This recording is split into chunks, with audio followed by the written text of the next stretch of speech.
Hey everyone, welcome to Tint Wisdom number 85. Today I'm joined with Cody Becker from Shore Tint and More out of Delaware. Hey everyone, I'm going to be the most exciting one here. All right, well, first and foremost, um, I'm curious, how old are you? I'm Like 21. 21. So the reason I asked was because I thought I knew the answer. But when I was putting on this Shore Tint and More shirt, it says established in 1989, which means that the company this shirt represents 10 years older than you. Is that about right? You're on it. Cool. So why don't we start way back when you first remember? Um, I guess you grew up with tint. I mean, straight out the womb, you were introduced to window film. I was stuck in my dad's shop picking up trash. If one of the first jobs I really remember was I was probably around 10 years old. We were doing the Coast Guard station, and I remember somebody taking me and actually bringing me on some of the boats. I get to go play around while my dad's doing all the work and doing all the heavy lifting, and I get to go play on the boats. That's one of the first jobs I really remember. But So I've been in the shop since probably 10 years old. always as a helper and just doing whatever. Always. Yep. I love talking to people. So I would distract the customers while my dad actually does the work. So, one question that I kind of came in today, like with on my mind was I've had conversations just recently, weeks ago, with other tinters that are older than you, and they mentioned how their kids weren't that interested in window film. Like they may work in the company, but they weren't like super, super interested. They didn't see it necessarily being their like passion. And with you, it seems like you're like, you love it. Like you're all for it. And is there something that you kind of like remember that, I don't know, like that kind of spun it for you in such a positive way? Like what did you see? What do you remember being so positive that turned it into like what you're doing? So there's a couple things there. First off, I'm a people person. I love talking to people. I love meeting customers. Just the stories you hear is everything. But most recently, I was doing the college thing, going for marketing. We're not going to talk about that too much. But I started talking to one of my professors, and we never agreed on anything. We were completely different. And towards the end of the semester, he basically said, "Why are you here?" And, I gave him the basic answer, to learn, to better myself, the whole 9 yards. He said, "No, why are you here?" And I was confused. He said, "Your father has made more money off of this college than I do a year. We do all their work." He said, "Why are you even here?" And, well, you know what? You're right. I love what I do. I love talking to people, and here I am. We're growing like anything. Mm-hmm. Got it. Does that kind of answer a little bit? Sort of, kind of. Yeah. I mean, that's obviously a pivotal moment that shifted from potentially. You have to. You get what you get out of it, what you put in. So if you're growing up, you're looking at it. I'm just taking little kids, whatever, and you only see plastic on windows. You have to look at the whole thing. You have to actually see how the business works. If you're a business person or you just want to be an employee, it's just some people want it, some don't. I love it. So from when you had that conversation with your professor to now, how long ago was that? Ooh, 2 years, 3 years. That was when I went full bore So into like when you came everything. back like to short tint, like you were different mentality, like hey, this is my future, yeah. Yep, complete 180. So like Like, don't what? get me wrong, I loved what I did back then, but I thought the dream, I needed marketing, I needed college. And then I was like, you know what? I have the golden spoon. Why not take it? So when you came back with that kind of like new vision and fire, like what are some things you remember that you had on your mind at that time, maybe that you tried to implement, or Tin whiz. was it then Nah, I'm joking. later? That was probably, oh, I think it's only been a year, I think, with you. But, man, we got a window cleaning company. It just, we rolled over all of our customers that were already doing it anyway. That was a big part. So There's a lot of things that we changed. the window cleaning company, when you started that, were you able to, like, if I heard you right, capitalize on the commercial and jobs that you're already doing and turn Oh those yeah, customers into. yeah. So it wasn't just like using We window already cleaning to have all find their. window tinting. You were automatically making money by offering another service to your same client.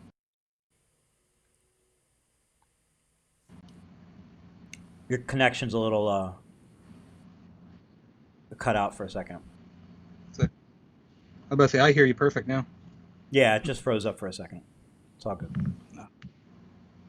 But you want to repeat what you said? Yeah, so the window cleaning company, you were immediately able to capitalize on that from your existing customer base. Immediate. We're able to email market them. Immediately able to send mailers to them. And plus, people got brand new tinted windows. Hey, here's a business card to keep them clean. Immediate. So So, it was a no brainer. so like 100% good move. If you had to think of any part of it that was maybe not something you foresaw going into that, is there anything that stands out? Like, oh, I wish I knew that, but like it's a great idea, but or like was it just easy? Something I hear you talk about in almost every Tint Wisdom. Finding people to do it. That's the hardest thing. So Yes. how did that go? Like, did you have somebody to start off, or did you just add it to your workload? We had well, a little bit of both. We have a family friend of years that was on hard times, and we just let him kind of take over and let him do it because he needed it. So we helped him out, and now he's got a couple lackeys under him, and they're going like anything. But at first, it was kind of hard to find someone we could trust. I'm just laughing at the term lackeys. I don't actually know what lackeys technically means, but I don't helpers. I don't know. I get what you're saying. So, I mean, you work with your dad. A lot of people can't work with their dad. Like, I want to get this stuff out there because I think people could benefit from it. There's a lot of people who It are sucks. looking to understand how to communicate with their kid. Oh, it sucks. I mean, does it? It must a little bit, but you're laughing, so it So must not really. so me and my dad are completely different when it comes to father and son. We're practically brothers. We can go from cursing, fighting, throwing each other. 10 minutes later, boom, we're perfectly fine. It's just how we are. We work. We know what we need to do. We know what needs to get done. And we do it. It's just how it is. And yeah, it's fun. It can get interesting because now that I'm getting to a point where I see how I want to do things, and he's been doing it for 30 years, so he knows more than me. It's fun. So, what are some of those things?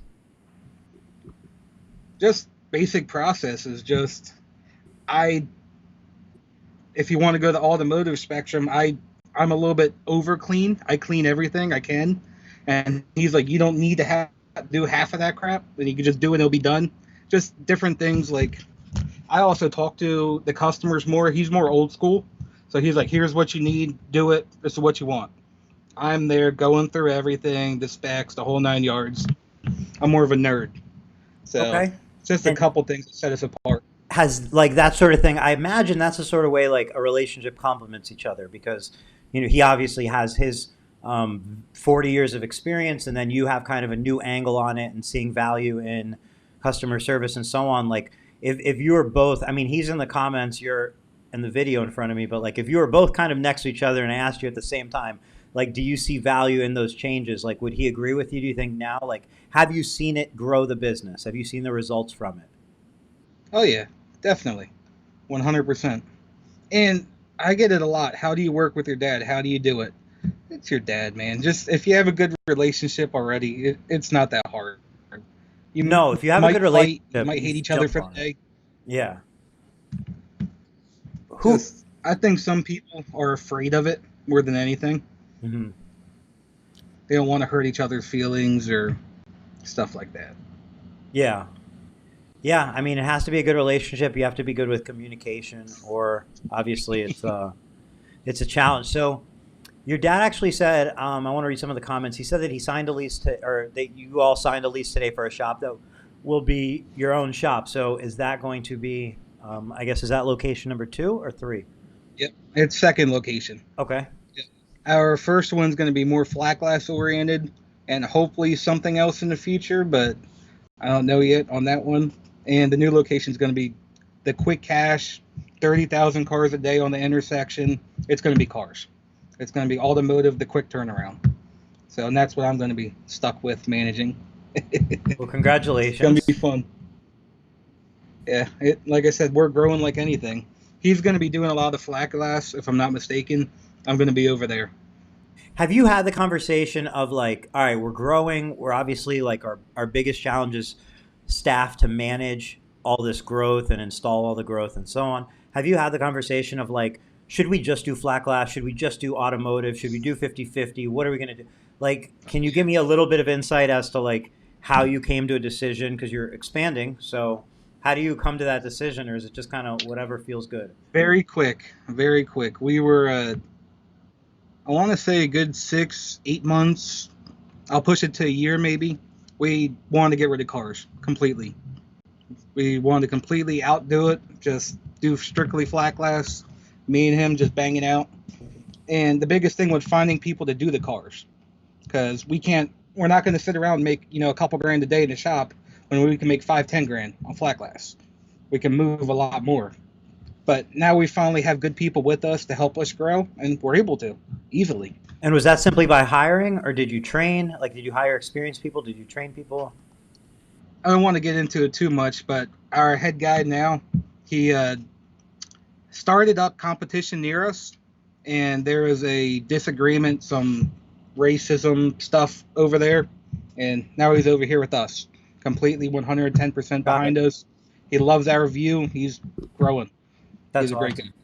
That's awesome. Like one of the things I think people don't think about often when they're talking about hiring is like really, really spending the time, like treating hiring like you treat marketing for your customer, because like you have to number one, like get in the ears of the people that potentially could be your employee or your Yep. staff, and then you have to kind of sell them as to why they want to invest their life with your company. And like if you're not doing that with so much effort, you can't expect people to just come to you. But at the end of the day, if you do and you have those good values and you run a great company and you pay and you're consistent and so on, people are looking for that sort of like there's definitely a lot of great people in not such great scenarios, and they just don't know these shops exist sometimes. Right now, we're in the middle of nowhere. People know us, that word of mouth, that type of thing. 30 years have been doing it, but we don't get the foot traffic, and we're still servicing around 2,000 cars a year just for window fill. We're hoping the new place, like I said, 30,000 cars a day at the intersection, we can draw in more employees. We'll be on the corner of an intersection. We can bring more in. That's the hope anyway. People will look at us a little bit differently than the backwoods shop or whatever we are. You do. You get more brand awareness that way because people just see it all the time. They remember it. So your dad, Jared Becker, said teaching me how to use Tint Wiz was also something that you did. Can we just jump into that a little bit as to like I didn't know you before you were using Tint Wiz, and I'm curious how that went. Was it like yeah? So he started with a program called Service Monster, just a regular CRM, and it was nothing for window tinting at all. I think it was a roofing one or something. We tried to make it work. It was a pain in the ass. We didn't even do it. Then we found one for window tinting. I can't remember the name. Tint Pro, Tint something. It was someone out of Florida, and the technology of the software looked like it was out of like the 1940s. You're paying so much money for an outdated technology you can't even use. It was just not worth it. And then that's how we came across you. I think I saw you on Instagram or something. I don't even know. And So here we are. you came across it. You pitched it to your dad. You're like, hey, we should use Tint Wiz. Was he like, all right, let's do it, or was he like, I don't know? Yeah, we were looking for it already. So to Okay. find someone that was already in our industry made it a hell of a lot easier to convince them. Yeah, well, that's cool because that shows a lot of open mindedness as well. Because there's definitely people out there that'll put up a good fight and say there's like like angry even and be like there's nothing wrong with pen and paper on your wall. People And you're hate like, technology, dude. People hate so it. well, something that was I've been it's been a thought on my mind was there was a post maybe a week ago.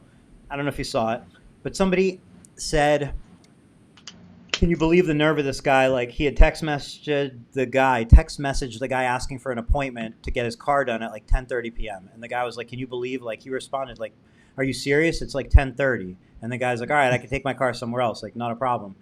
And you know, there was that post where everybody kind of like made it clear that that was a bad move. He shouldn't have did that, which is obvious.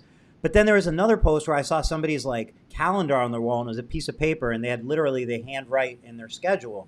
And it kind of just clicked to me. I'm like, if I was sitting on my sofa and my calendar is on my wall at my shop and somebody wants to be scheduled, to me it's a pain in the ass because my schedule is on my wall at my shop and I'm not working right now. I work from this hour to this hour, I'm by that calendar, but now I'm on my sofa. So, you know, why don't you call me tomorrow? I'll be by my wall where my schedule is. Now, the flip side is like, if you're, it is though. Like the flip side is if I go, well, I can just schedule them real quick. I can just put it in my phone. It'll just take me a minute. You can use your radio. And it changes your mentality as far as like when you're at work, when you're not, what is work? Like the shit we're doing on Facebook, just talking to each other and liking posts is kind of similar to inputting a client. It's not so much different. Like you're just typing on your phone. We do that all day. So like, we had 11 o'clock last night. Someone would message us about a car. We had it last night. And yeah, was I in bed? Yeah, but I still answered it. It's not that big of a deal. Yeah. I'm already on my phone. Let's do it. And I just feel like it being in your hands. So anyway, that's the Tint Wiz stuff. I just feel like I wanted to point out because it really is a shift in mentality, whether you feel like you're being bothered or you feel like it's no problem. It's going to take me a second, you know? And don't get me wrong, it can get annoying. Like, 11 o'clock at night on a Sunday, like, dude, I want to go sleep. Yeah, but just don't be a dickhead. It's not that hard. Yeah. Well, and here's the thing. There's nothing wrong with not responding and setting a hard line and saying 6 p.m. and on Sundays, I'm incognito. It's not happening. Like, there's nothing wrong with that. But you just have to understand you're offering two different services, and that's fine. And some customers want communication at that time. You can't shame them for it, just as they are not going to shame you if you're not open. It is what it is. Amazon's open, so they think open. you are. Yeah. Yeah. Like you said, just open it on Monday. Yeah. Just get to it. If you're going to respond, why would you be a dick and make it even worse? There's no point in that at all. Right. And I mean, it's a good lesson. I feel like it's a lesson for everybody because I feel like innately, like somewhere inside you, sometime in the future, somebody's going to kind of get under your skin in business and you're going to want to kind of snap back and say something. And like when you see it in others, I feel like it's important to kind of bring it up. I'm not trying to like talk shit about the guy. I'm just trying to say like it's a good reminder as to like you can't do that. It doesn't value you. It doesn't help you. It's a misunderstanding, if anything. Now, I thought I remember you talking about some guy with a vinyl graphic. You had to do it 15 times or... Yep. What was that? So his name was... You didn't snap on that one? His name was Santi. No. And I know he can't be listening. But if he is, that'd be incredible. But no, I didn't snap on him. Nobody snapped at him. And everybody knew. And you just get used to dealing with people a certain way. And no matter what, that is what it is. Now, there was a point where like it was the only time in history I can remember that we actually had to cut ties with him. Because it really felt like kind of like an endless, you're never going to make the guy happy. And the fact that we ended up doing the job for the client after the fact, I felt like kind of proved us right. Like you can't, like when you say you have to do everything for a customer, you do have to do everything. But of course, there's sometimes you have to be reasonable as well. And like that helps the customer as well, because ultimately they'll get what they want that way. People also take stuff way too personal, and I'm guilty as all hell for that. I take remarks, questions way too personal. And because I feel like I should have done a better job. I take it way too much to heart. And you just got to think, some people just don't click as easily as we do. It's just different ways of learning about people. Right. But you can't take everything personal. Just because they weren't happy that one time, it happens. Yeah. Yeah. I mean, like, here's the thing. Like, when you I try to always think about it, like, or the way I look at it is, like, we're all people. And, like, we're all having good days, bad days. Somebody just died for somebody. Somebody just got cheated on. Somebody might have just tripped and stubbed their toe. Like all sorts of shit is happening to everybody right now. And like you have an opportunity to either point out something you don't like about how they're acting, or you have an opportunity to change how they feel. And like you maybe even we're the best part of their day. Like you gotta if you instill that into your business, you're adding value, you get paid for that. It's worth it. You feel good, you get money for it, you get good reviews for it, you get word of mouth. Like it's just like an I easier wish way to we do could get business. reviews. Say what? Man, we're trying anything to get reviews, and they're just not like following through. I feel like I have to hold their hand with their cell phone. All right, you're So on Google. what do you do to get them to leave a Uh, review? Let's talk about yeah, that. just if we're working on the car already, we'll do like $10 off, $20 off, depending on the client, a free windshield strip, just little stuff. Okay. And I'm doing follow up texts now, saying, hey, please rate your experience, the whole 9 yards. Okay. Yeah, So are the it's follow we're up trying. texts helping or working? I get mixed signals. I get a lot of responses to saying, "Oh, thank you," because I also say, "Don't roll them down the whole 9 yards." Okay, let me They're ask like, you "Oh, this. thank you," When you send but them that follow up, does it have a link to do it? yep, Do I you have do been doing that too. do you do it manually? You send them the link? Yeah, Like are you sending them the yeah, I text just do it message via my phone. manually? Yeah, we have a VoIP system, so it's all voice over IP. So I just use my work cell phone.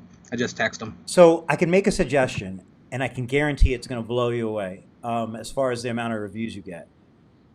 And I'll tell you the secrets because it's just you and I.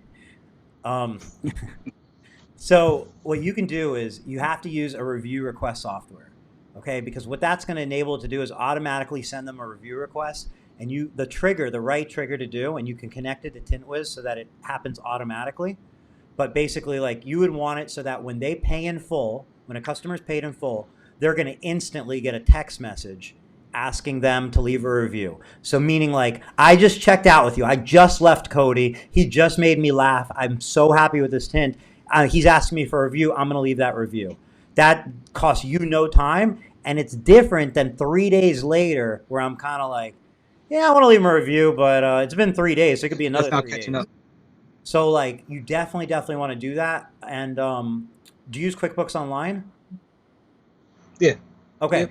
So what you'll do, the way you can connect it, and it'll all work with TintWiz and QuickBooks, is in QuickBooks, go to the apps area, look for a service like you can either use like Nice Job or you can use Podium. I think Bird's Eye. They all connect in there, and you can connect whichever app you want to the QuickBooks, and basically the trigger will just be when it's paid in full, it requests the review. It's So not when like you I'm mark, typing any notes or anything over here. I mean, you can watch it again, but I could always help or whatever. And anybody who ever needs help with something like this, just go to the live chat in TintWiz and we can help get anything set up. But you can do review requests automatically. So when you mark somebody paid in full in TintWiz, they're getting a review request. And then again, the best practice is really that text message immediately because like they'll do the review because it was immediate. And the more time that Yeah, passes between them leaving and them doing the review, the more acceptable it is for them to put it off for the future and not do it. yeah. Right after you're done cracking jokes with them, talking to them, yeah, it'll be perfect. While they're still thinking. Yeah. So the rate you should go for, just saying, if you want to like if somebody has their own system kind of working on how to get reviews, like what I feel is a good industry like benchmark is about 10 to 15% of your customers should be leaving you a Google review. Okay, so 1 to 2 out of 10 should be leaving you a Google review. And if you do what I'm saying, I can guarantee it'll be about 15%. It'll be about 1.5 customers um, out of 10 will leave you a review on Google. Hmm. Yeah, I'll look into it after this because, like I said, I'm doing it manually, and it's just hard to remember to do it. Mm-hmm. Just finding time, like right now at Yep. 7:30 at night, it's a pain. And then you Yeah. don't want to text them at 8 o'clock at night being weird, and Oh, and it's then fun. I was mentioning the best practice. So the best practice is, like I said, a text message right when you check out. And then usually what the softwares will do is they'll send 2 follow-up emails a day and then a couple of days after. And they already have the verbiage written in there. I don't really suggest you mess with it typically. Their verbiage is pretty catchy and they have it as their default for a reason. So it'll send like a follow-up. It'll be like, hey, it's Cody. Would you really mind helping me out? Like stuff like that. And just go with it. It works. like what they have set up as a default. So yeah, I'm reading the comments here and my So following my team. you're the first It's person I haven't like usually when somebody's like, I'm gonna have it open, I'm gonna leave the comments. Anybody who's done a Tint Wisdom before knows that everybody pretty much says that, and I'm like, no, no, absolutely not. You're gonna be distracted, and your internet's not gonna work. And I almost told you that when it started freezing up at the beginning. I was gonna say, Cody, you got to shut your comments off, but it's been yes. working perfectly. Nah, that's your internet. I'm blaming it on you. But nah, it's. I hope this new location will.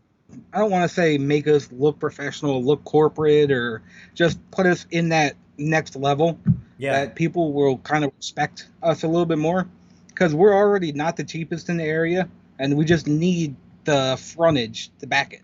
So That makes sense. it does, and it's a really important topic. Like in what you just said. So you just said like you kind of want, you feel like it's going to elevate your like brand image. Is that kind of right? Yep. Yep. Okay. So I can't say enough how important that is. What you're trying to do is just elevate your brand image, and I do think, from my impression, you're kind of maybe now like your mentality, you're behind where your brand image is actually at. I think your brand image is far higher than you realize. And you have perfect shirts, you have polos with embroidered logos. Are your vehicles wrapped?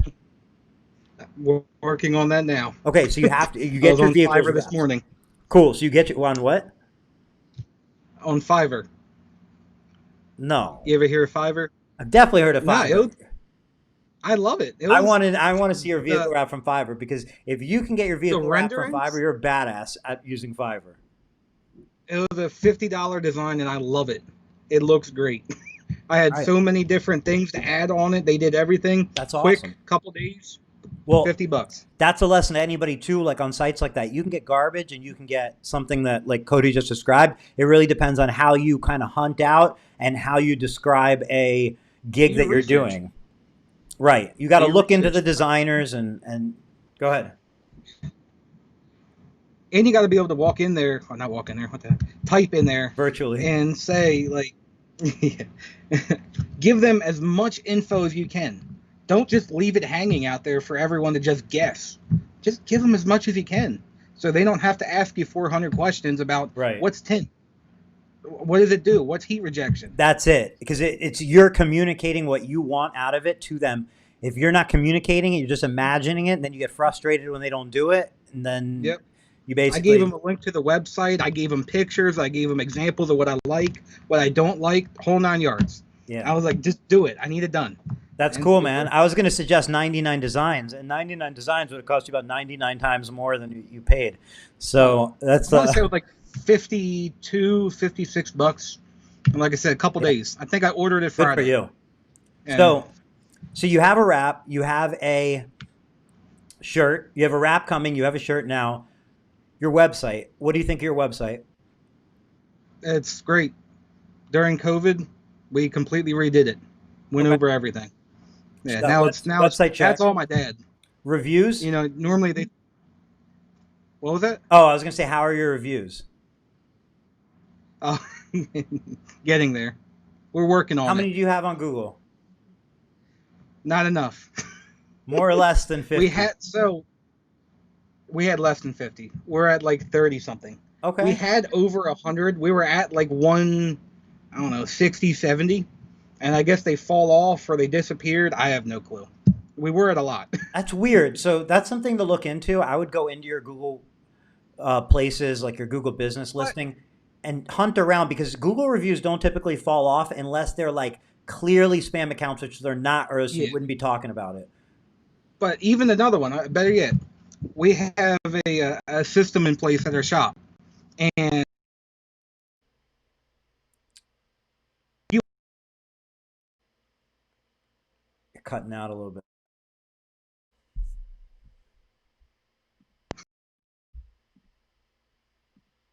I lost you for a second there. all right, what'd you do? I didn't do anything, but you're back. It's your comments, probably. It's because you're. It's all right, fine, I'll get rid of it. It's definitely Again. that. Um, all right. So you were saying, Where and was you I? I don't know where you were at. Your dad just said Google Plus shut down. We lost them, but that's what I'm saying is like for Okay. you to lose your listing, it either have to get reported as inaccurate or a duplicate or something would have happened. So where I was going with that, our system at a shop, our POS system, we have them actually rate everything. How was it? Do you like our work? And it's our own in-house rating system that we have. Okay. I wish we can convert, So probably the 1,200 reviews there on the Google. So listen, what if you stop asking for that review at all? I would shut that off on your POS system because the problem is if Cody Becker says, "Can you leave me a review?" and I'm like, "Damn right I can." And as I'm checking out the POS system, ask me to leave a review and I leave that review, I just in my mind fulfilled my obligation to Cody Becker. And if you're like, "Can you leave us a review on Google?" I'm like, "Sure." But in my mind, I already left you a review. So like I do feel like you have to be very calculated and when you get people's attention, how often you get their attention, and like so on. Because if you're getting them to leave you a review that doesn't count before you get them to leave the review that does count, that can't be helping.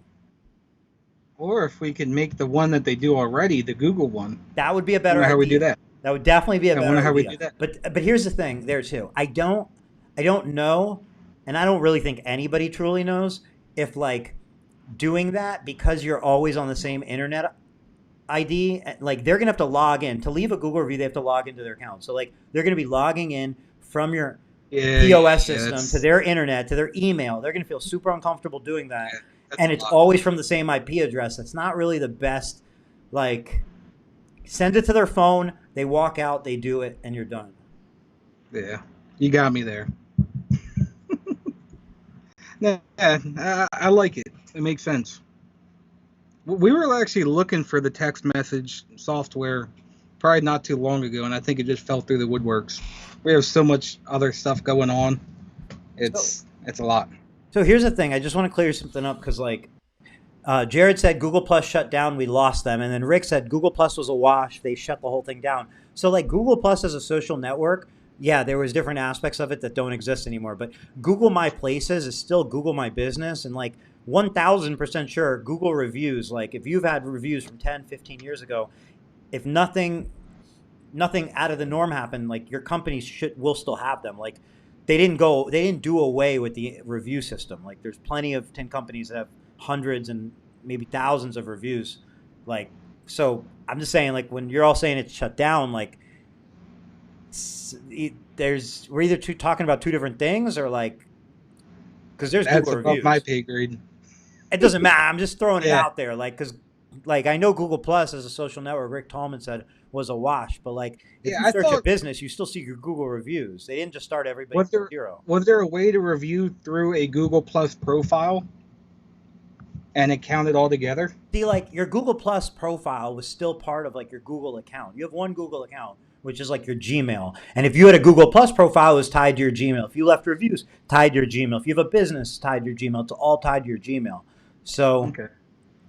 Well, if then they there's something wrong then, because we had over 100. it's just worth logging in because what can happen is there can be flags in the system and they'll stop showing the location and basically like you have to go through like a verification process and like that happens to legitimate credible businesses all the time, but just log in and see if you have any alerts or warnings because nothing should ever just like disappear. It just can't work like that.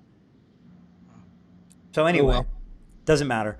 um, where do you like you have a long time coming. Like, first of all, let's go back, rewind a little bit. You mentioned your dad, Jared, built the website during the COVID time. So, like, that's odd because I talked to plenty of people. Your dad, how old's your dad? Don't put me on the spot like that. Like 54, No, probably? I wish he was that old. That's funny. Now 45, 4. 45. Well, 45 and 44 is like super young still. But I guess what I was getting at was it's typically like the older the person is, the less likely they are to want to build a website. They're Hey, I'll give it to him. He's a badass. I can't understand a single thing he did on that website. that's He awesome. Yeah, he took over. He's like, as he scrolled through, there's different promo videos that start playing. There's different things. He did it right. It's a great website, That's and awesome. it works. We have a scheduling app through it, so people can schedule through the website. We can have drop-ins. It's yeah, he's a badass. I don't know how he did it because I can't. I don't have patience.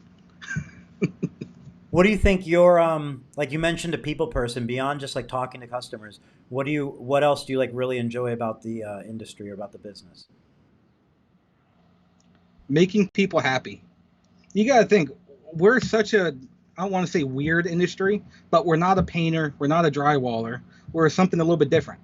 So when you're able to solve an issue for someone that they didn't even really know that they have, like fading, you can Right. stop the UV from coming in.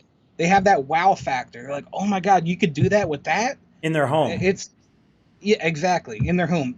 When people think of window tint, just be honest, they think of cars. They think of Yeah. black windows on cars. That's all they think of. Yeah. Now when you're able to educate someone that hey, there's a 70% ceramic that's blocking over 50% of the heat and all the UV, 99.9, you can do that. Yeah. It's neat. I like the reactions of people, like being able to help people. Hey, I have too much glare coming in. Can you tint that? But I don't want it dark. I don't want it this. Just it's fun. You can change how they feel in their home. You can change how comfortable they are in their bedroom or in their living room. You can change how they look at their car. I mean, we've all seen people who are just like, And it's perfection. you have to be an interior decorator almost when you go in a home. You have to look at the colors of everything. You don't want to recommend a bronze and a blue home. Like, yeah, yeah.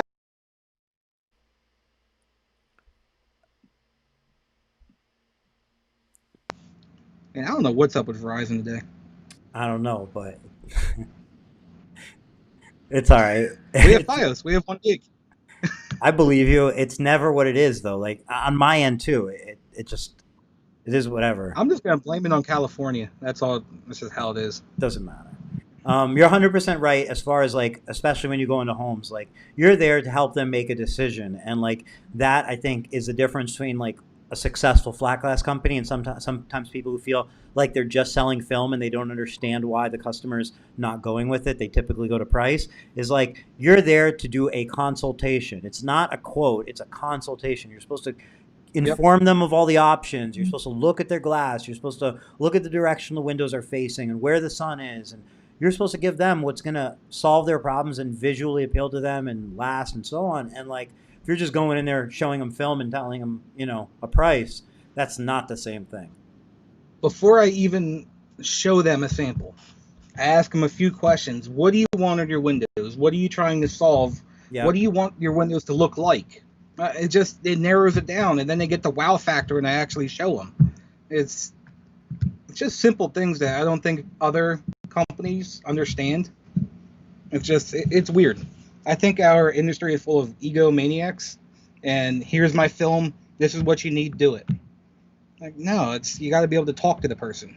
Where did I don't you know. where did you pick that up from? Is that something that like was always part of how your dad ran his business or the business before, or is it something you kind of recognized? Now, now my dad's a great guy. He loves talking to people. He's very personable. But when it comes to film, I think he's a little bit more burned out on the customer service aspect. He doesn't want to do the 1 hour consultation showing people. It's just how I am. I've always been. I don't want to say a salesman, but I love presentations in school. It never bothered me. I never cared. It's just things like that. Just a combination of that and my dad being such a great guy. We'll go to Walmart and we'll be stopped for an hour and a half. Just some random guy talking to my dad about window film and what they did to his car and just going on. And I just took that and I took my passion for just meeting people, talking to people, and put in window film. That's really cool. I like that. I I try. like that hiring question. You instantly brought me back to school when you were like, I didn't mind doing presentations. I was like, that's a great hiring question. So back in school, how did you feel about presentations? And you see if people are like, I hated them. You're like, all right, no, no, you can't work here. Because like it is the same kind of thing. How do you feel in front of somebody on the spot having to explain and communicate to them? Do you freeze up or do you want to like, you know, I've talk to them? also learned how to be a good bullshitter.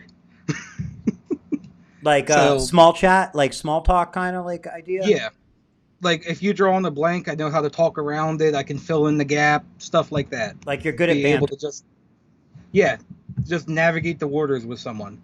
Like I had a guy. He'll just short to the point. Everything I said was like, okay, that's it, or just everything, just very short. I had him smiling and cracking up laughing before I left. Yeah. Like, and it took till the end to get there, but I got it.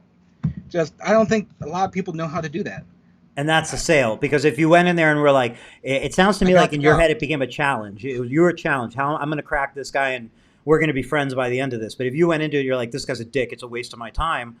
Like, When I was asking for his email, and he said something. He was naming off all the letters, and I think he said Jim, like the cat, is what he said. And I kept that in my head. I waited till the end. And at the end, I was like, all right, like I gotta ask, like what cat is named Jim? I have no clue what you're talking about. And he just started cracking up laughing. He was like, from the commercial. I was like, I am not that old, sir. I have no clue. that's the comedic And he time. was just dying laughing. You held it in your back pocket until the end. Oh yeah, It was just building comedy as the time was passing. I try. Nah, I don't know how I want to word that. I don't know. I think I answered the presentation part a little bit for you, but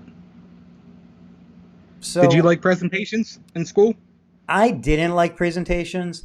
The time that changed for me, I was nervous. I was just nervous. Like I would do it, but I was just nervous. I couldn't control it. Like I just shook.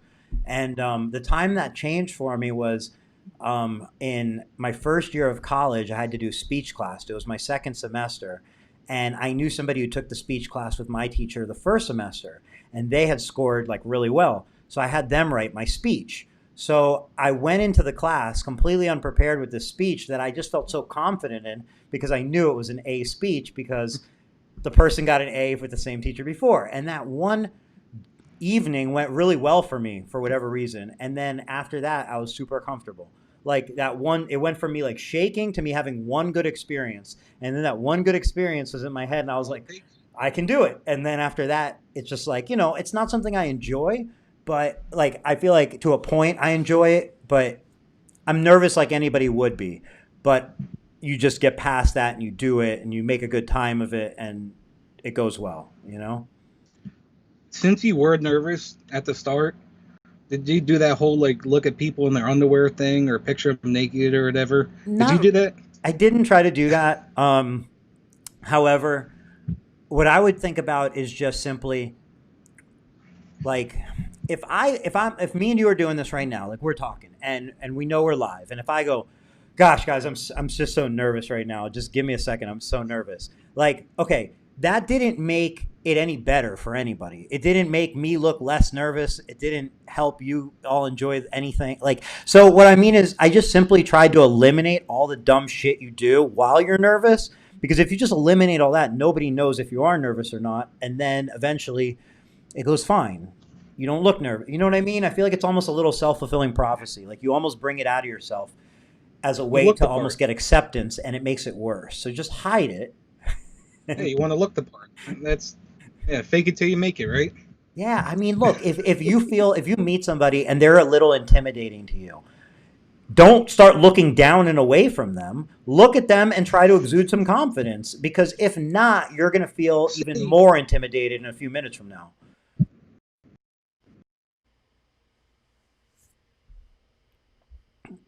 I think I lost you again. It's it Verizon. looks like Verizon is doing its thing again. Oh, there it is. All right. You're back. Put me in my shoes. I'm 21 years old. Okay. I just got done meeting with one of the directors of a local hospital, 40 locations, by myself. I go to general managers of hotels. I talk to everyone. I will be on the job with our competition. They don't bother me at all. I know my shit don't stink. I know who I am. I know who we are as a company. Yep. And I know my team, my dad, my stepmom. Just when you know you got it, you got it. And that's a huge advantage that you have, and is that you got it, and it's because Jared established it, and you and him have a great relationship, and you have Like, you have it. Like, you have that knowledge, you have that experience, you know what you're doing, and you're really young and So I already never on had the that. shakes. You never what? I never had the shakes because I already knew I was brought up to a different level. Yeah. Yeah. And you're so young, you're 21, but you're already on that track because most of the time I would say, people go, it's nothing wrong with that, but it may take you till you're 30 or 35 or 40 till you even get on a track that you can believe in and you can feel good about and you can feel engaged in and feel satisfied with and so on. And not to say you're going to do this for the rest of your life. Maybe you will, maybe you won't. Nobody really knows. But to be on such a good track and have such a strong team at that age, I feel is like a huge, So like, good for you. that's a good point. Like, I don't know if I want to do this for the rest of my life, what you're saying. My upbringing, my dad, more than anything, has given me skills that I can bring to any industry. I can go anywhere and do anything. I'm not stuck with one, I put Right. plastic on windows. I'm not stuck with that one thing. I'm able to talk, run a business. I know the back end of things. I know how to talk to people. I know how to sell. I know how to install. I can do anything. If I said, Cody, let's open up a landscaping business, you'd go, no problem.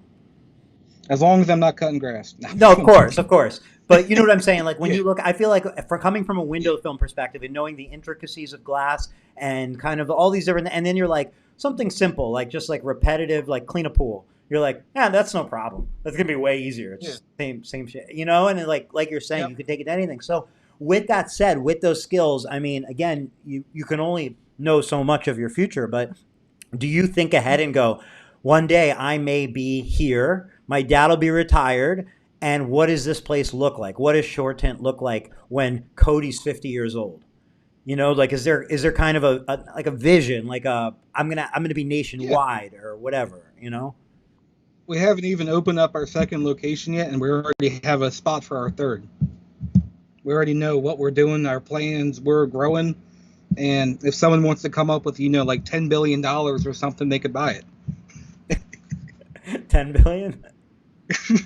I got you. So, like, best case scenario, you would potentially have like a nationwide chain. Is that Oh, fair? we want to be our version of Sunstoppers eventually. Outside of the industry, you want to be Jiffy Lube for window tint? You got it. I'm only guessing, so you got to confirm or deny because Yeah, you got it. Yeah, we want to do it different. what do you think is the problem? What do you think? Why do you think there isn't that yet? You're not the first to think it. You're not going to be the last. There's been plenty of smart people in this industry, very capable, tons of money. However, you do not see nationwide locations. The closest thing you could possibly say would be Tint World, which I do not think counts Yeah, for what I'm saying, what I'm talking about, or you're talking about, because I don't they think do everything. they do They're rims, they the do step bars. stereos, Yeah, do everything. It's honestly, unfortunately, named Tint World, I would say, because it doesn't accurately describe what they're offering. So, yep. but that is what it is. That's their problem. So, why do you think that doesn't exist now? And what do you kind of see would be necessary to make that model work? I don't think window tinters are smart enough. Like, you gotta think. All right, that's all we have for tonight. I gotta I'm go. sorry. No, you have these guys that are doing 3 cars a day that don't want to do more than what they're meant to do. They're stuck in the 1980s. They Okay, don't there's want to those. grow. There's those. Let's eliminate those. Those are the unambitious. They're probably not watching Tint Wisdom. Like, those. What about let's take the top of the tint industry and say, let's take the smartest, the most, they have resources and so on. Why haven't it worked out for one of those best of the best? It's working out. Hold on, you're cutting out, Verizon. I don't want to, I hate that we're going to miss what you're saying right now. You're going to have to say it again. Hey, All right, we're can you say back. it all again? Why hasn't it worked That's out it. for, if we take the top of the industry, the top 10%, 2%, why hasn't it worked out for them? I thought it is with Who? Michael Burke. Okay, so we have Michael Burke, name number two. It's gonna be. I don't know. I don't I know don't either. know. I'm asking. And I can tell Yeah, you, like, okay, you're a good point. And then you go, well, why Michael Burke? Why is it working for him? And I could throw out some things that I he think built a are brand. reasons. But Go ahead. I think you build a brand. People see the value in that name, and they want to be a part of that club. They see that that name can bring more value to their business that they already have. Is what I'm seeing from the outside in. Maybe. I don't disagree with that at all.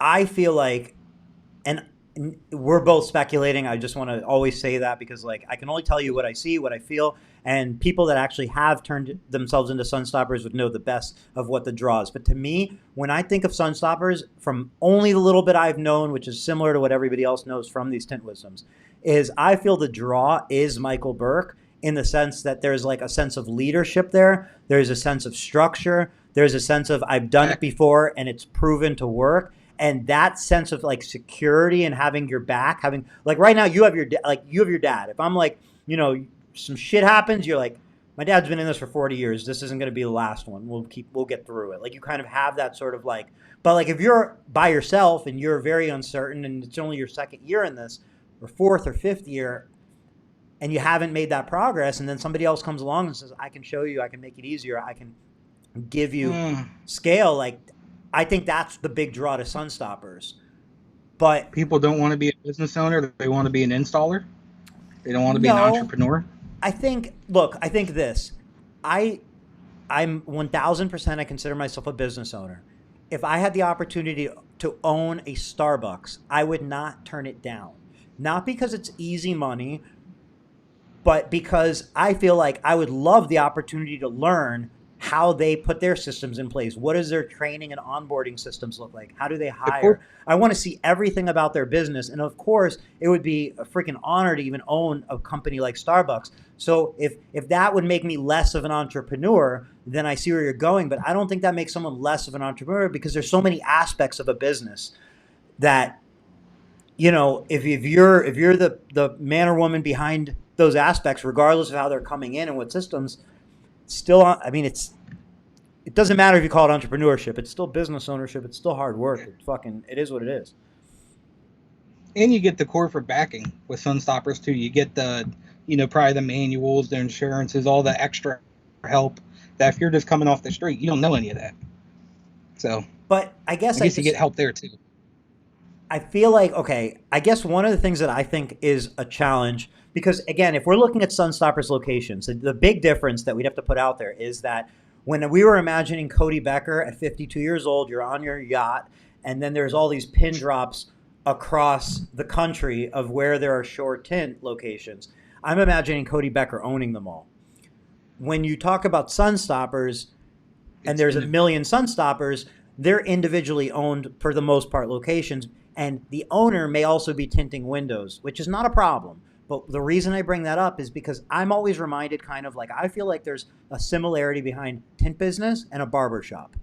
And what I mean by that is a barbershop is very difficult to own unless you're cutting hair in that barbershop. So if you're just renting out the spots, you don't really have a margin. Most barbershops, the owner also uses one of the chairs. He rents out the other spots. He makes some money from the other spots, and then he has a free place to work for himself. But that's why typically you don't see that many barbershops going super nationwide. And then you're like, well, because the ones that do, then because you say, well, okay, to cut hair, you could do that in somebody's home. It's like tinting windows. You could just drive to somebody's yard and do it potentially. You have these low barrier of entries, and then you say, well, where does it work? Where do you see nationwide barbershops? It's where they're providing so much structure that literally somebody's saying, I just want to come to work and I'm going to cut hair and you're going to handle the rest for me.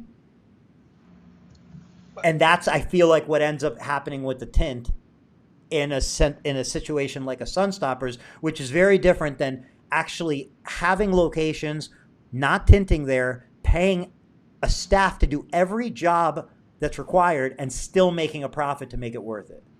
See, I think the business model is going to work no matter what. I think there's a few different ways that you can look at it. Okay.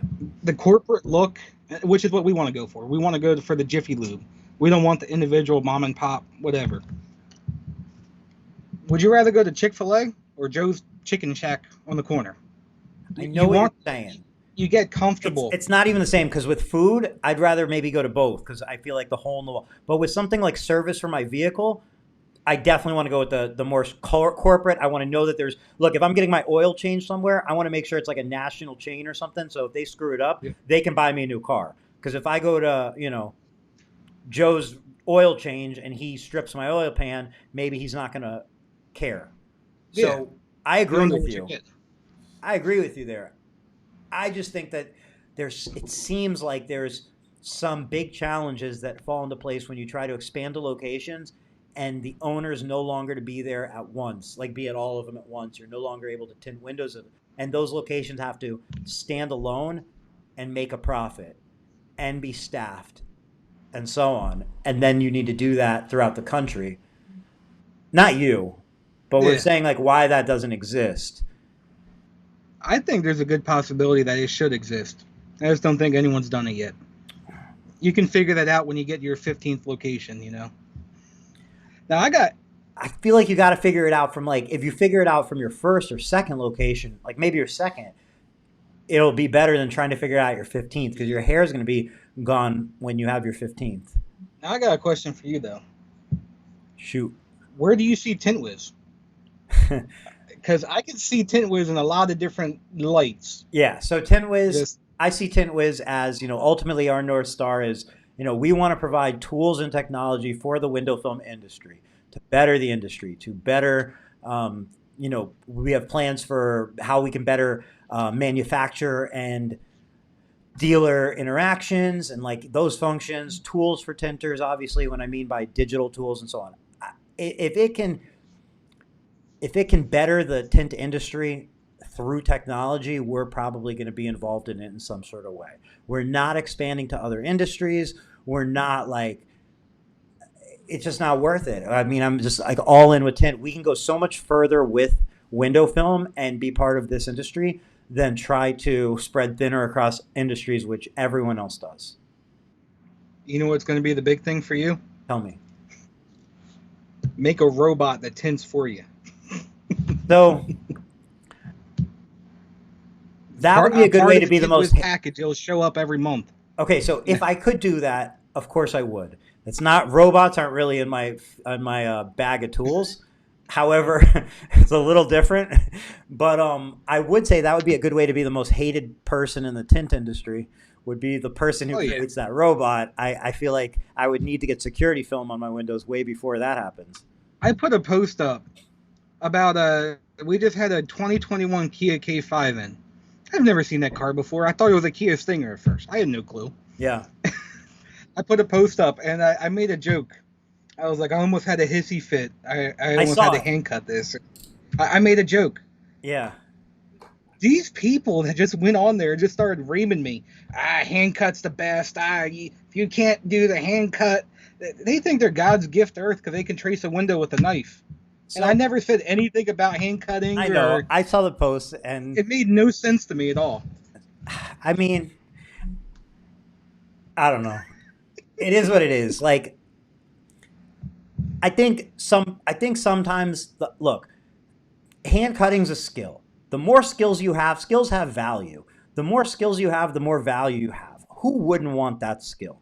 However, if you're spending your time talking about why your skill is so important and you're not necessarily like capitalizing on your skill, like I feel like you just skills that are important, you capitalize them. You don't necessarily need to tell everybody why it's so important. And I feel like sometimes when you see people talking more about it, it's more like trying to hold on and make themselves maybe feel a little better because of an unknown of the future or not wanting to like deal with it, not really like, So look, I think the people that don't own plotters, that don't use it, that don't care to use it, yeah. have no idea that you can actually, just because I use a computer to cut it, doesn't mean I'm stupid. I still know how to cut a window. It's not rocket science. Yeah, Right. it might not be perfect of the 30-year vet, but you still get the hands-on experience, and they're not that difficult to pick up. Right. I feel like the anti-plotter people just absolutely hate it, and they feel if you touch it, you're a sinner. You're not allowed to. I mean, but what happens is one by one, the anti-plotter, and I'm not talking about the people, when we say anti-plotter people, I'm not talking about the people without a plotter. I'm talking about the people without a plotter who are vocal about not wanting to have a plotter. Those are the anti-plotter people. Now, They have to voice their opinion. those people fall one at a time because you keep seeing I used to be anti-plotter and then I got a plotter and I won't change. So what I'm saying is there's no new anti-plotter people. They're just people being converted over time. So it doesn't matter. It is what it is. You know? I guess they're still using their flip phone too. But here's the thing with that, and it goes along with your question for me, is where do you see Tint Wiz? When we make tools for tinters, I'm like my passion, like what literally is like in my heart and on my mind, like in the morning when I wake up and throughout the day, is making sure that Tint Wiz continues to progress in a way that anybody who's using it is going to be winning. You're going to be winning. Now, not to say that Tint Wiz is going to have every single feature that any human can imagine. Not to say that, there's not going to be good ideas from other people and other companies and individual companies and so on. Of course. But I can tell you this, by using Tint Wiz, you're going to always have the upper hand, and we're going to make sure you only have more and more and more of an upper hand. And that's like a responsibility I feel. I feel like it is like a team Tint Wiz. You're using Tint Wiz, you're investing, you're using it like for your business. I'm going to make sure that you're going to fucking kick ass by using it. Take the program out of the equation.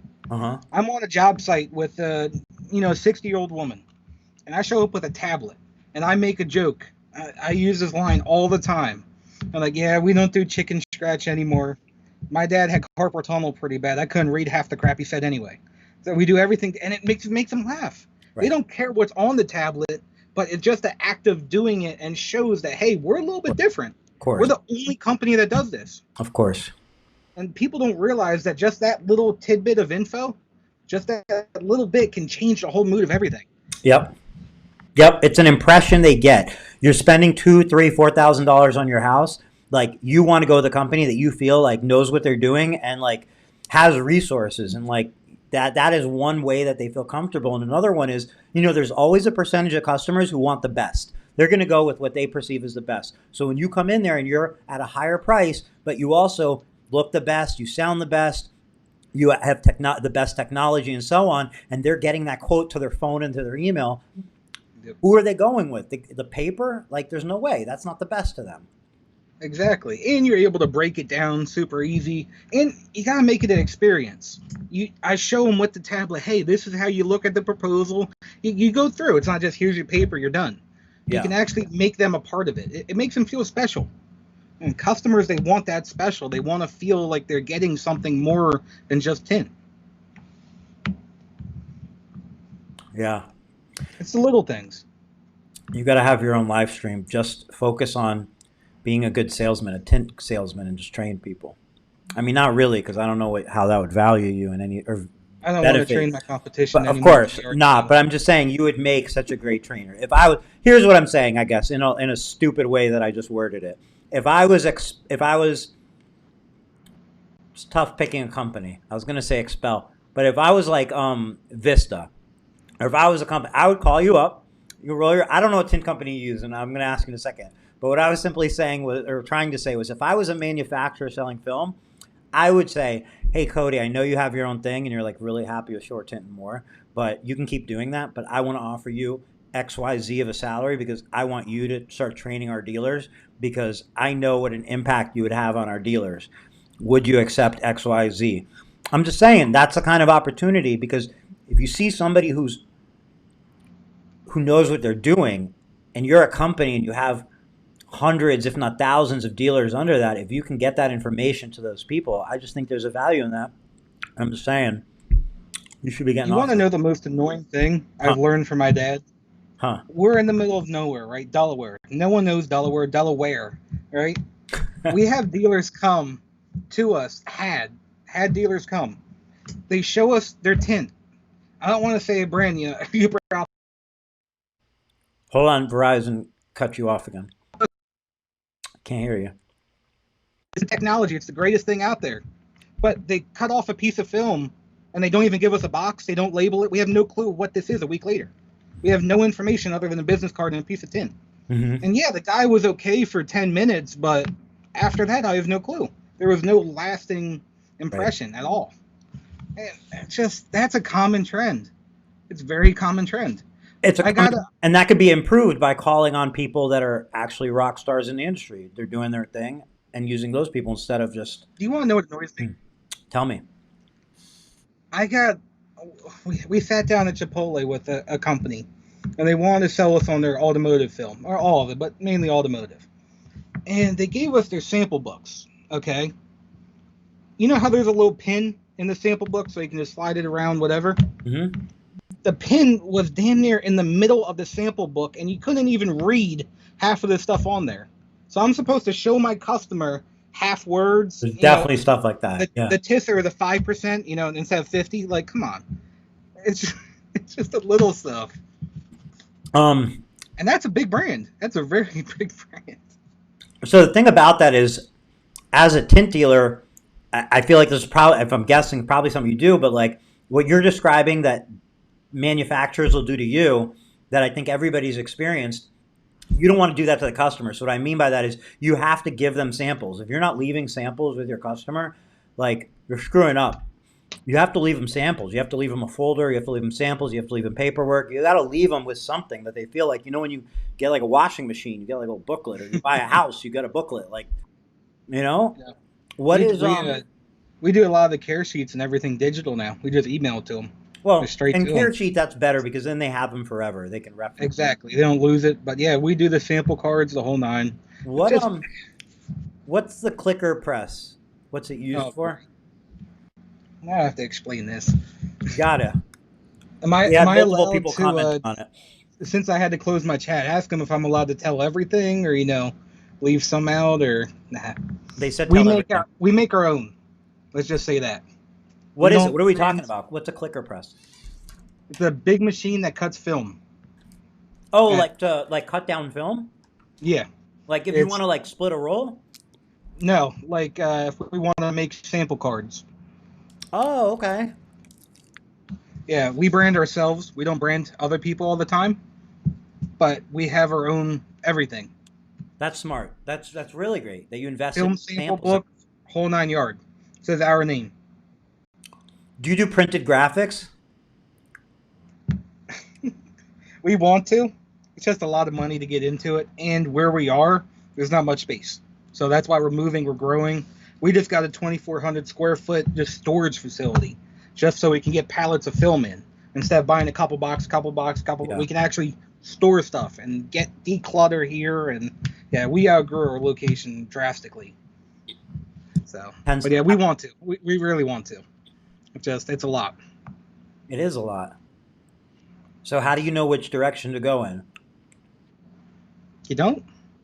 What are they? What's the saying? You keep throwing shit at a wall till something sticks. Is that what it is? That's a method. You Nah, can see just what's going and keep going. I'm joking. No, but Nah, that's a method. Look, you can look and see what you've been doing, what's catching on, what's growing, what has the highest profit margin, and use that to determine the future. We're shore tint and more. We're not just a window tinting company. Right. If you're melting your neighbor's siding, we have solar screens. We do roller blinds. We're a solar control area. That's something else we want to do. In the beach area, we have all these $1 million plus homes. We want a solar control studio where you can actually go in, you can look at everything. You can feel the designer look. You can feel fancy. Do you still That's want all. that given the whole COVID situation? Yeah. Yeah. If we could find, yeah. I feel We'll like wait till COVID's done, but yeah. I feel like going to I feel like that's one thing. Like it sounds beautiful to have like a location, like a showroom location where people can walk in. But I feel like ultimately the better bet in 2020 is having a really legit van setup, going to their home and having a real legit presentation where you can take them through and show them sample. If we're talking about like design samples and so on, I just feel like you can't beat going to their home. Yeah, no, definitely. But if you have a location that's not even necessarily to make you money, but to give you that brand awareness, to get more people to look at you. You got the I internet think- though. What you would spend on that location, if you invest that in eyes on the internet, you don't think that I think there's money in both. I think Now- you're right. The design studio is more of a dream, I want to say, than a reality. It's more of a thought. But it's something that we could see that there'd be use for, personally. And it could be a hub, honestly. You can have people go out of it, do the sales, all the sales out of that place. Right. I think there's value in it. It's tricky because as you build stuff like that out, it requires more overhead and more infrastructure to keep that rolling. And if you're not 100% solid on that process, it can be a big like weight versus staying light and just keeping it simple, staying light, keeping real like lowest overhead. Because what happens is it's like it feels like you need infrastructure. You start adding that, but then you have to staff that, you have to manage that, you have to pay for that. And if there's any hiccups there, then it becomes fuck, why did we do all this stuff? We could have just been making money over here, keeping it simple. So, how our buddies did it, we have friends in another industry that do it. They basically had the same thing, design studio, whatever, foo-foo thing. And they have other companies advertise in there, and they're paying $500 a month. So they have 20 different brands, heating and air guy, gutter guy, yeah. whatever, and it just pays for itself. Got it. That's all it is. That's a cool model. How I think you have to do it. It's like a mall, like not a mall, but like a collaborate, whatever, co-op. Yeah. Like, Yeah, so they all work together. It's just another name, your name on another building. That's all it is. Got it. Cool. Well, that's a wrap. I want to thank you for the shirt. I want to thank you for these shirts. I didn't wear one today because I don't want to look like a psychopath on Tint Wizdom wearing it, but I can't wait to wear it on some sort of dirt bike. Thank you for sending this. You know what I'm going to do, right? Tell me. Just because of how annoyed I am with all these anti-plotter people. At the competition, I want to get a jersey. The back of it just says Plotter Boy. I want to. They annoy me. One of my pet peeves. You think I feel like that post you're talking about, the plotter, like people were just like joking with you. I don't think they were like really like you lazy fucking person or whatever. Were they? I didn't catch it at the end. I caught the first like 4 or 5. They do. They're not a comedian. I'll tell you that much. What group was it in? Do you remember? It's funny. Window Film Revolution, Rick's group, they just laughed. I think he did a laugh mode or something. Window Film Pros was the one that I got the comments on. The one I got nothing. The one I got everything. Got it. Because like Revolution, I feel like they're pretty good about not like encouraging that sort of vibe. Like if you were getting a razzing, I feel like they're kind of like, if it's not going to be beneficial to anybody, it's not going to belong, basically. And people have no clue who I am, too. They just see a 21-year-old kid. I'm a 21-year-old kid who has 40-year-old connections with people in the industry already. We have friends, and I don't want to say I went around some of the people, because that's not how I like to think, but I got to meet some people. I like talking to certain different people, manufacturers, and I get to connect. Like I tried to get on LinkedIn with you or with me, but I was on the phone with Ralph Van Pelt last night. We were, and he wants to train me for the competition. He wants me to come down there and train with him. Like it's just he's going to train you for the competition so that you win. Yeah, I love that idea. Yeah, I've gotten to meet people like Jeremy Shapiro. Say again. I've gotten to meet people like Jeremy Shapiro. He's a great freaking guy. Mm-hmm. My dad's known Randy Humphreys. Like, there's people that I've gotten to meet. He added me on Snapchat the other day. Like, it's people that I've gotten to connect with and talk to, and I feel like I'm a different breed of 21-year-old.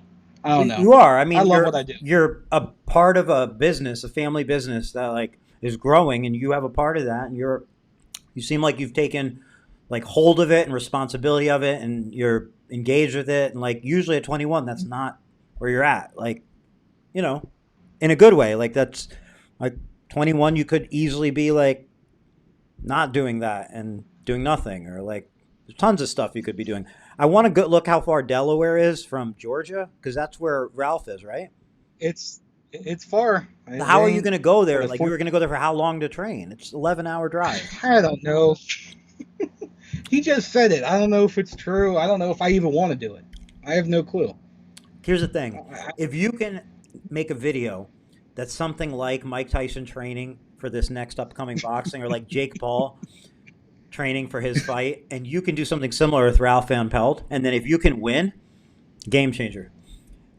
Game changer. It's a mic drop, especially being Ralph Van Pelt. If he could train like have some part in you winning. And people either love him or hate him.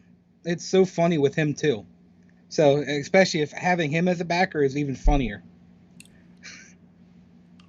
I don't know. I think it would be like in a comedic way, hilarious, like awesome, like just like Well, I off could the get like the top. boxing thing. I could do this type, No, but but if instead of like squeegee and legitimately, alpha. but like if he's legitimately training you, like, hey, these are tips, and like there's like, and you're like practicing, and you're looking at Yeah. time, and you're because I think what happens typically, if I'm guessing, I've never competed at the tint off, but if I'm kind of guessing how that goes, is you're ready, you're hyped up, you know you're the fucking good tinter, and everything's gonna go fine. The second they say go, you just start shaking like a leaf, and you don't know what the fuck, and you can't breathe, and before you know it, the 15 minutes or whatever's over, and you're like, oh, that didn't go as planned. Like, It's so weird. The last I know of, last I heard, whatever, my dad was the only one out of Delaware who's ever competed and actually placed. He had other competitors come out to him and just watch him. They didn't compete. They just watched him. They observed. And I'm getting training from him. I want to get training from other people. I just think it'd be badass to yeah, just say I even win. Just because now I'm the second one, and I yeah. just went around all these other nitwits. Like, I don't know. I think it's fun. I'm laughing. Look, I just want to say I'm laughing when you're like saying like knuckleheads or whatever because like it's a funny way to like you have to kind of put yourself in a competitive mode sometimes. And like Yeah, I feel like it's coming from a good place. I just want to put that out there. It's coming from a good place. It's coming from a competitive place when you're in business against somebody else. Of course, you want the best for everybody and so on. But exactly. like at the end of the day, it's fun to kind of have rivalries in your head You have and to. do that. You're Yeah. human. It's competition. It's just how it is. And again, you can't take everything personal. It's business. Yeah. It's life. You never asked what film we use. I'm What glad we film? dodged that one. It was still in my mind. I have a list of. They So, have a tab Cody, for that. You just write it all down. what type of film do you use? I think it's called Garware. Nah, we love Colvia for flat glass. What is it? They're great. Colvia. Oh, Cool View. Yeah, they're badass. We love it. They're next level. Just the So, support. let me say this. Am I right or wrong? In your opinion, Cool View has the best looking sample book in the industry for flat glass. Right or wrong? So I've never it held looked one. I'm only talking off of pictures. But it looked great. Don't get me wrong, but I don't use it. really, that I booklet? I made my own. Okay, fair But yeah, enough. it looked But badass. Don't get like me wrong. But company booklet wise, because I feel like decorative films always has the best presentations. They've always yep, had nice booklets. Now they have decorative films has the most beautiful catalog in existence for films. their website is amazing. If you don't have a decorative films catalog on your consultations, you're crazy because it's the best way to sell deco films possible. They have like beautiful catalogs that look like designer booklets where it's all the pictures of the films, the description, and what it looks like on a window in like a nice booklet, one booklet. See, we just use the website. We pull it up on the tablet and go through and show everyone. That's Not a what we bad, do. I mean, not a bad idea, but Plus, I didn't even know they had. it's like a coffee table book almost. You could like put it on your in your Huh, waiting room. yeah, I didn't even know they had it. I had Real no clue. nice. So, what do you like about But Coolview? yeah, Give me top three things. Why Coolview? uh, the support. They're badass. The products, we're hitting different price points. They're amazing, and our customers love it. So that's everything. What do you think? Why do you think your customers love it? Why is it so well received to them? It's somewhat of a new name in a way. Like I doubt any customers recognize the name when you go in, but why are they so wowed by it? So now I'm going to open up a can of worms.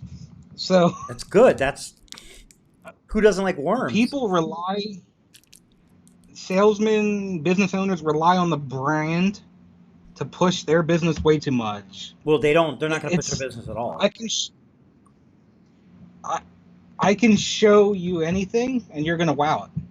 It's just all how you do it. Now, specifically with Coolview, okay. Now this is a controversial topic, but transitional film, it's badass. They love it, and you show them that you can solve issues that older technology has never been able to. Wow, you could do that to my glass. It's just a wow factor to them when you can show them the before and after, how it works. Yeah. And we had actually, this is the first time ever, someone off the dealer locator map in Delaware. Yeah. That's unheard of. Yeah. Like it's cool. And the fact that we're an elite dealer, we have all of Delaware. We have the whole territory. Right. So So we're kind territories of, territory is hugely important. It's like a classy design. It's a classy brand.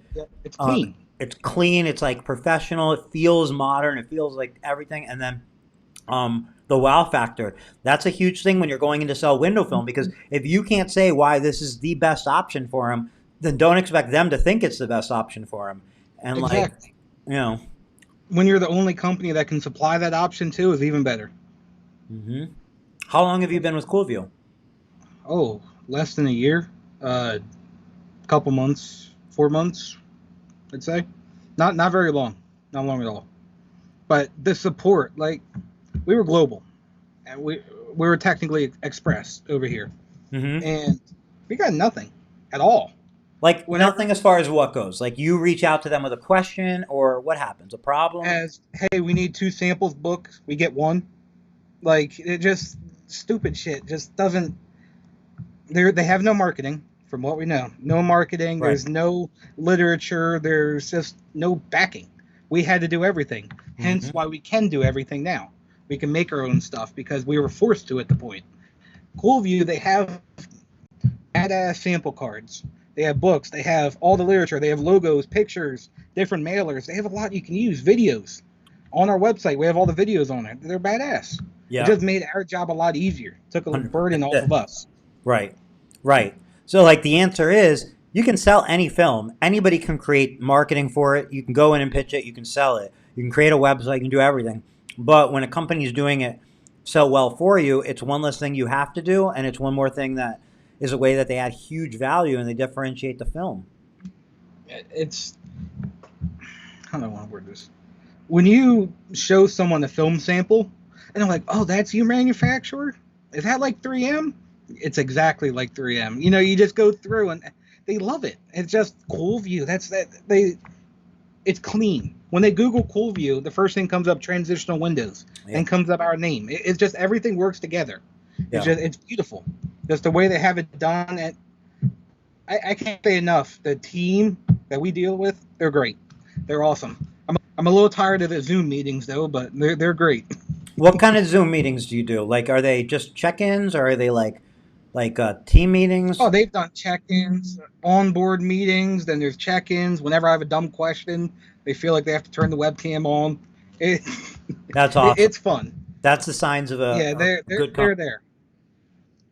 Yeah, they're phenomenal. They're definitely a whole new world to us, because we've never had that. At Yeah, least I haven't had that. I haven't come across that either. Yeah, it's different. I text one of our reps like, "Hey, I've been using the inventory system and I've been lazy." I said, "How much does this weigh?" She sends it to me. It's just it's Nice. easy. Yeah, they have all the answers and it's just If they simple. send us all of the weights, we could just put them all They in, can and then once you start using it, it's already there. You don't even have to do it. that's a pain, freaking butt. Say I what? need you to come down and do it for me. No, no, It's a Coolview pain in will the do butt. it. No, no, Coolview's got to do it, not you. I'm saying just if the rep. I'm No, I'm just saying saying if. do the inventory for me. Oh, your inventory. So It's not the system; it's our system that we have in place. yeah, that's fine. Just Delaware. It's not looking that attractive right now to go over there. It's far. Not at all. You know, COVID, the way it's just how it is.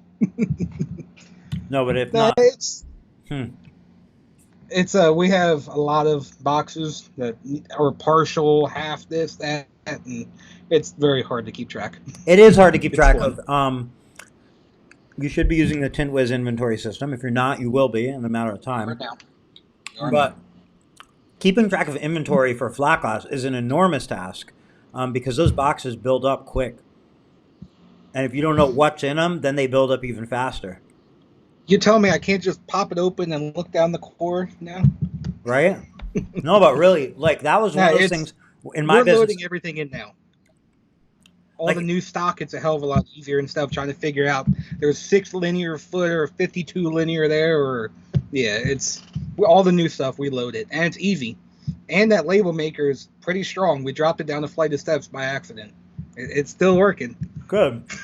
Good. It's strong. It's Bluetooth, so you can print wirelessly from any device.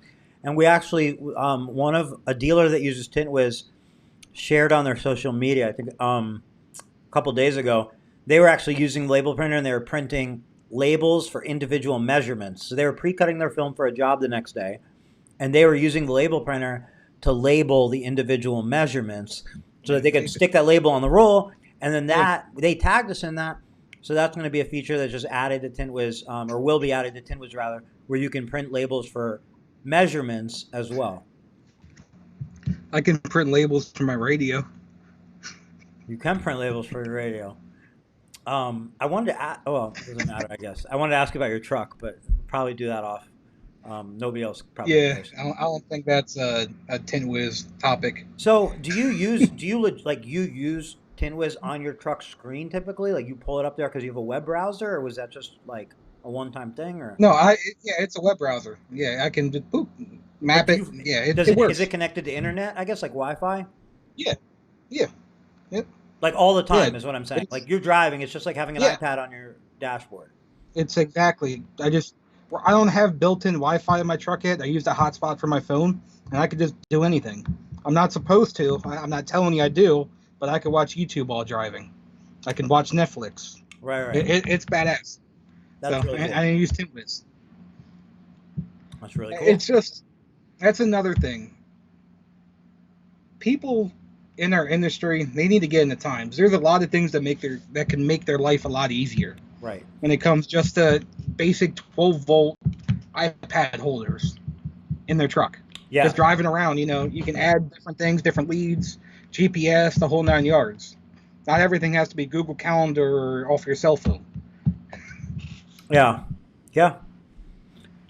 Yeah, it's funny, or it's not funny, but it's interesting. Like when you see like the different ways people do things, and it's not nothing wrong, but like it's like their intentions can be to be efficient, but the system ends up being a nightmare, a headache, or a lot of steps. Is And for new you people know coming in, they're like, what the hell? How do I do that? Well, right, you have to do step 7 to do step A to do step 1, and then you have to go right, around. right. It might work, but you're going to Onboarding, outgrow it. onboarding. If anybody's ever used something like Salesforce, if you try to add somebody to Salesforce, it'll be like a year or two while they integrate to using it, and like that's something where like Tent was, for the most part, anybody can catch on in like a few minutes if you show them like here's your schedule, you click here, you can see your Yeah. job, you go to it, you check in, you check out, you take your pictures, and you're done. Like who can't do that? You don't even have to really speak the language to be able to handle that. I think I lost your internet again. Button, you add a contact, you're done. Oh, is Verizon doing its thing? Oh, no, it's good. Okay, there you go. It's back. What'd you say? Yeah. No, I'm saying it's simple. You hit the big green button, add a contact, boom, you're already halfway through.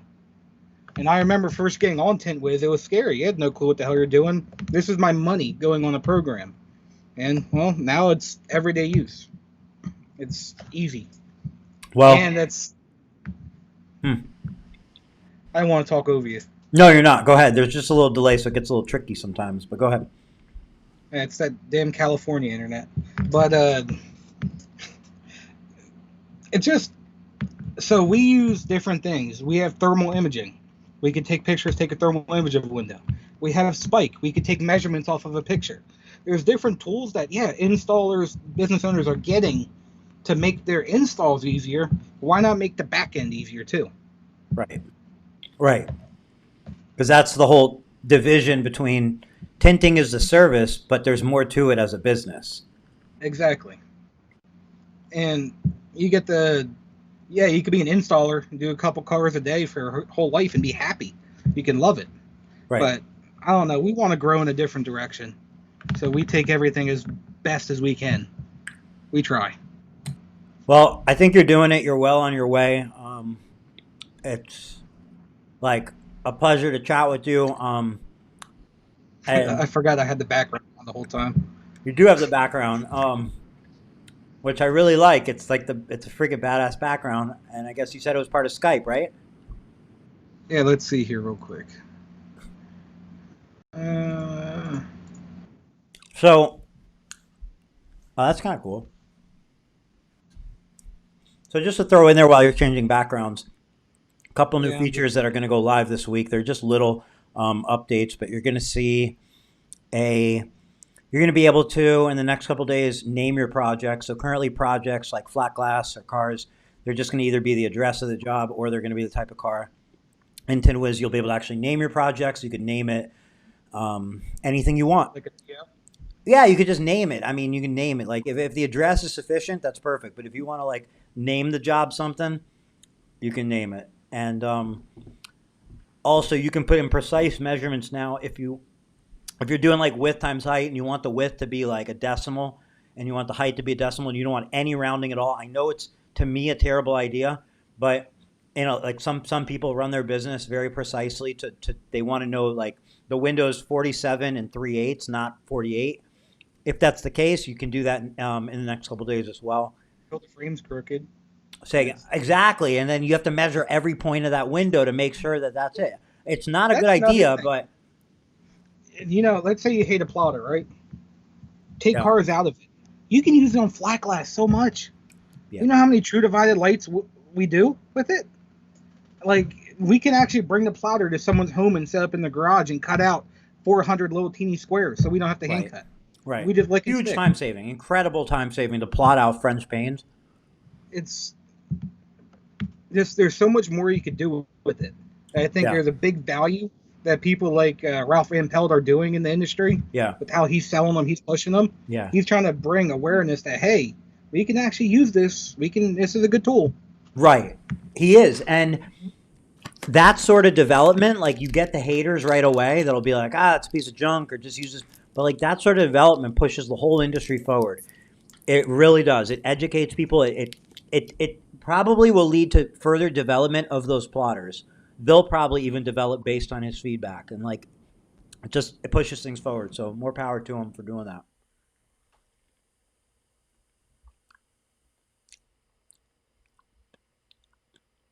So your internet's cutting out again. There we go. Oh, am I back? There we are. You're back. So we could probably wrap this up. I want to leave the last couple comments that said, Jared said, add a way to add shipping fee. We are charged by decorative films. So a big update you're going to see over the weekend this weekend is going to be the invoicing system. Whether you're using the QuickBooks Online or the regular Tint Wiz invoicing system, you're going to see that area transformed. You can do line items. You can do split labor and material. You can tax individual line items if you want. It's really, really flexible. So if you want to add that in there, you can. And then I guess we could leave off on Ashley's comment, which was hashtag We Love Plotterboy. What's You said something to me. What's the big update? I'm trying to remember. What Oh, I can't talk about are that. you not allowed to say? It's something Oh, I'm not come allowed to on. say. It's something I'm excited about. I kind of alluded to in our conversation. But listen, as far as Tint Wiz goes, what's exciting is the development. It's not what it just is what it is now. It's all the different things we're going to be adding to it. And there's a lot coming that are, there's these features like naming a project, which helps some. Others, it's not that big of a deal. But then there's these big, big parts that are going to be added. We're going to see them rolling out. One big thing we have planned in October. And it's going to, look, put it this way. Whoever's using Tint Wiz, the first adopters, the people who said, I'm going to figure it out, like you said, the first time it was a little scary and then you figured it out, you're going to see more and more value in the future in huge ways. So that's what it is. You have a lot coming as far as shit that you're going to go, holy shit, I never thought about this. This is fucking amazing. That's basically what I'm going for you and It's every other user. it's okay. You can tell me after. All Yeah, right. Huh. it was fun. It It was wasn't as scary as I thought. easy peasy. Hour and a half flew by, and I hope I can make it to Delaware sometime soon. Now, who's following me? Who's after? Do they have like a big? You cut out again, but I'm gonna pull up the schedule. I'm gonna wait for you to come back. There you are. You said who's after, like who's gonna be next week? Oh, yeah. Am I gonna get like skunked, or am I?